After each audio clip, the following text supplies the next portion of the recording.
It's one of my favorite games to watch late night on Saturday night. Big man, I know you like it as well. Although you complained about the Hawaii game in a show we had before. You like more of the 10:30 Eastern time slot?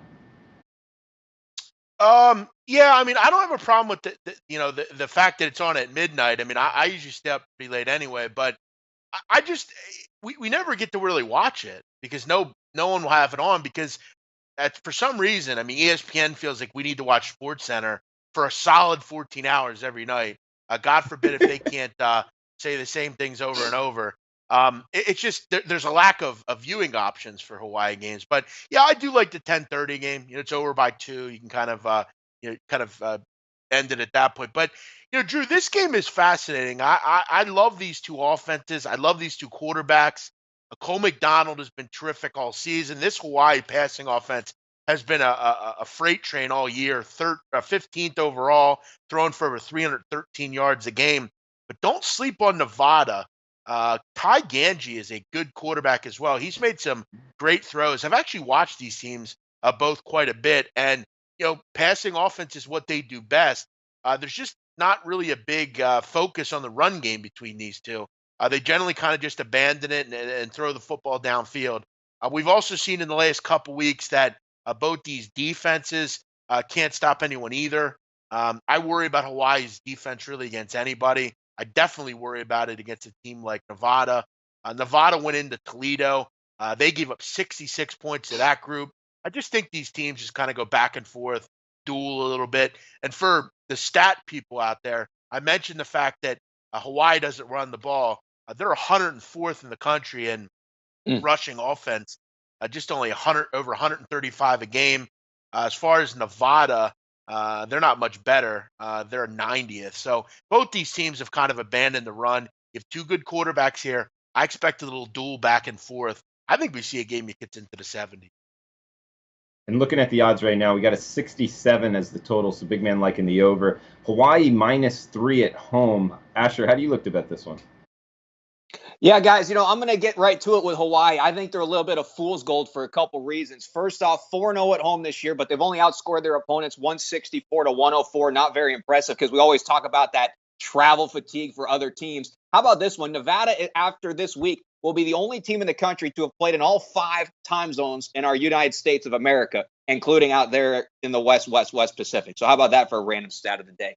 Now, continuing on and why I think Hawaii is fool's gold. Think about this. Their 3 Mountain West Conference opponents this year are combined 5-15. Nevada's 11-9. I think the quality of competition, which I know Big Man was touching on a couple games ago, I think this is really key, and I think it's going to be big. We all know now that Wyoming is not a good football team this year. I think Hawaii, they might have a home field advantage, but I still think Nevada has had better competition. I think they're a better team, and I think they're going to be exposed. Also, I got one more random stat that'll blow your mind. Hawaii is currently on a 3-game winning streak in the Mountain West Conference. That is their longest winning streak ever since joining the Mountain West Conference in 2012.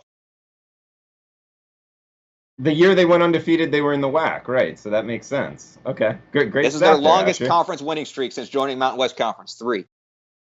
Yeah, good stuff, man. Bring in the stats for sure.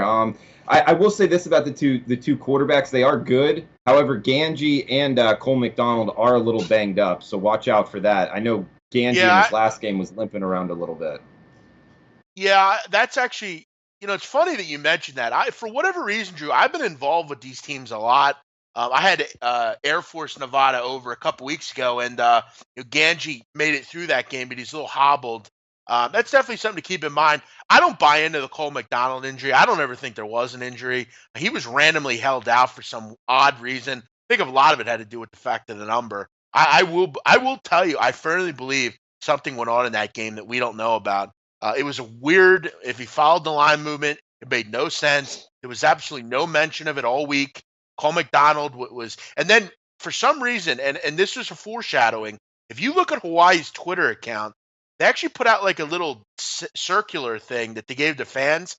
For some reason, Cole McDonald was not on it. And some fan brought it up and said, why is Cole McDonald not on the circular? And they had no response for it. Somebody knew something in that, I'm telling you. And I firmly believe that. As far as these two passing defenses, guys, 95th for Hawaii, 104th for Nevada. This game screams over to me. I think we see a duel back and forth, and I think Asher's right. I don't. The reason Hawaii can't, kind of flex their muscles a lot of the week is they can't get stops. I mean, they don't. They give up over 418 yards a game. It's too many. They play too fast. And that's one of the reasons they can't just seem to pull away from. Yeah, talking about the Cole McDonald injury, I watched the whole BYU game, and Hawaii looked overmatched. They were just not as good as BYU and kind of pushed around a little bit up front. So I'm not really looking to bet on Hawaii. We got a couple guys in the chat box. They're not backable in the United. They're not backable in the contiguous United States. I mean that's just it's just I can't do it. At Hawaii, it's different, but when they go to the mainland for some reason, they just seem. Look at Army.